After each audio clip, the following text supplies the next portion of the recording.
రోజు ఎన్టీ రామారావుని సర్వనాశనం చేయటమే కాదు, జూనియర్ ఎన్టీఆర్ 2009 ఎన్నికల్లో తిప్పుకున్నాడు.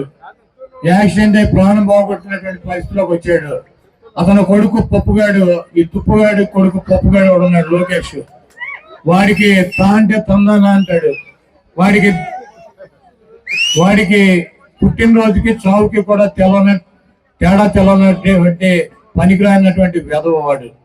వాడిని తీసుకొచ్చి ఆ తెలుగుదేశం పార్టీకి ముఖ్యమంత్రిని చేయాలి, అధ్యక్షుడిని చేయాలని చెప్పి ఆ జూనియర్ ఎన్టీఆర్ చెన్నాని మీద అనేక కుట్రలు చేసి అతన్ని అనేక రకాలుగా ఇబ్బంది పెట్టేటువంటి పరిస్థితి ఉంటుంది. ఎన్టీ రామారావుని, పెద్ద ఎన్టీఆర్ని కానీ చిన్న ఎన్టీఆర్ని కానీ అభిమానించేటువంటి ప్రతి వ్యక్తి కూడా ఈ దొంగ, ఈ 420 అయినటువంటి చంద్రబాబుని గొయ్యి తీసి గోతులో కనుక పాతి పెట్టినట్లయితే ఆ పార్టీ రేపు ఎన్టీఆర్ చేతిలోకి వెళ్తుంది. కానీ ఈ పనికి మాలినటువంటి చంద్రబాబుని, లోకేష్ ని గెలిపించినట్లయితే ఆ ఎన్టీఆర్ ను కూడా అనాదరణ చేసి ఆ ఎన్టీఆర్ ని కూడా బయటకి గెంటి ఈ పంది కుక్కలు ఈ పార్టీని ఆక్రమించుకుని పేదల పొట్టకొట్టి వీళ్ళు సంపాదించుకుని కోటాను కోట్ల రూపాయలు సంపాదించుకుని ఈయన మద్దతుదారులు బతికేటువంటి పరిస్థితి ఉంటుంది.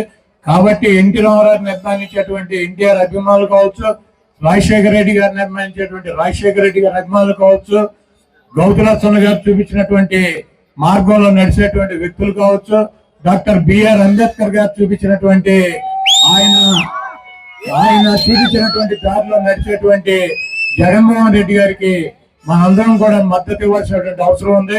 ప్రజలను నమ్ముకుని, దేవుణ్ణి నమ్ముకుని మీ ముందుకు వచ్చి నేను మంచి చేశానని చెప్పి మీరు భావిస్తే నాకు ఓటేయమని చెప్పి అడిగేటువంటి జగన్మోహన్ రెడ్డి గారిని అత్యున్నటువంటి స్థానంలో కూర్చోబెట్టి మళ్ళీ ముఖ్యమంత్రిగా చేయాలని చెప్పి మీ అమూల్యమైనటువంటి ఓటు 120 సార్లు మీకోసం అనేక బటన్లకి 2,50,000 కోట్ల రూపాయలు మీ పేద ప్రజల అకౌంట్లకు ఇచ్చినటువంటి జగన్మోహన్ రెడ్డి గారి కోసం ఒక్కసారి బూత్కెళ్ళి 2 బటన్లు నొక్కి ఫ్యాన్ గుర్తు మీద శాసనసభ్యుడిగా నన్ను, పార్లమెంటు సభ్యుడిగా వచ్చేటువంటి జగన్మోహన్ రెడ్డి గారు పంపించేటువంటి వ్యక్తిని గెలిపించాలని చెప్పి ఈ చంద్రముఖిని ఆ ఈవీఎంలోనే ఈ ఒక్కసారి కనుక బంధించినట్లయితే 2029కి ఈ రాష్ట్రానికి పట్టినటువంటి దరిద్రం వదిలిపోతుంది. ఇంకెప్పుడు కూడా మనకి జీవితంలో చంద్రబాబు అనేటువంటి ఫేస్ గానీ, ఆ పేరు గానీ, ఆ బొమ్మ గానీ కనపడకుండా అంతరించిపోతుందని చెప్పి తెలియజేస్తూ సెలవు తీసుకుంటాం.